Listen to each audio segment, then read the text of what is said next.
నామంన మీ అందరికి వందనాలు. మన బ్రతుకు జీవితాలు మార్చే మాటల్ని పరిశుద్ధ గ్రంథం నుండి కొన్ని మాటల్ని చూసుకుంటాం.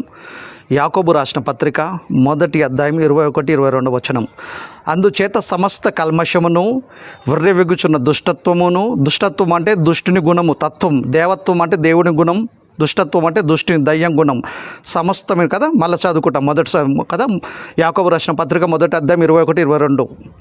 అందుచేత సమస్త కల్మషమును విర్రవీగుచున్న దుష్టత్వము మాని లోపట నాటబడిన మీ ఆత్మలను రక్షించుటకు శక్తిగల వాక్యమును సాత్వికముతో మీరు అంగీకరించుడి. మీరు వినువారు మాత్రమే ఉండి మిమ్మల్ని మీరు మోసపుచ్చుకోకుండా వాక్య ప్రకారం ప్రవర్తించండి. వాక్యం చెప్తున్న సేవకుడైన, వాక్యం వింటున్న విశ్వాసులమైన కదా.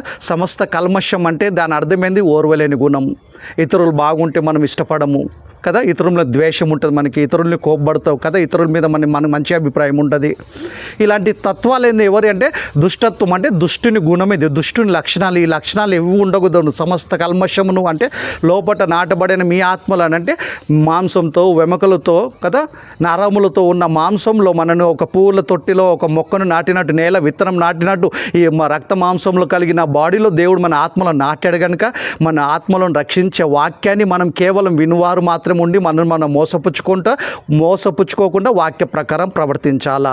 అంటే ఇంటే మోసపోతాం అంటే ఇంటే మోసపోము, వాక్య ప్రకారంగా బ్రతకకపోతే మోసపోతాం అంటే దాని అర్థమైంది విశ్వాసులైన సేవకుడైనా విని మోసపోయినా, చొప్పి వాక్య ప్రకారం బ్రతకపోయినా, విని వాక్యానుసారం బ్రతకపోయినా మోసపోతాం అంటే దాని అర్థమైందంటే నిత్య జీవాన్ని మిస్ అయిపోతాము, నిత్య జీవాన్ని పోగొట్టుకుంటాము, విశ్వాసం పోతుంది మనకి కదా, భక్తి పోతుంది మనకి. కనుక మనం కేవలం ఇనువారు మాత్రమే ఉండి మనం మోసపుచ్చుకోకుండా వాక్య ప్రకారం మనం ప్రవర్తించాలా. ప్రతిరోజు వాక్యం చదవాలా, ప్రతిరోజు వాక్యం వినాలా.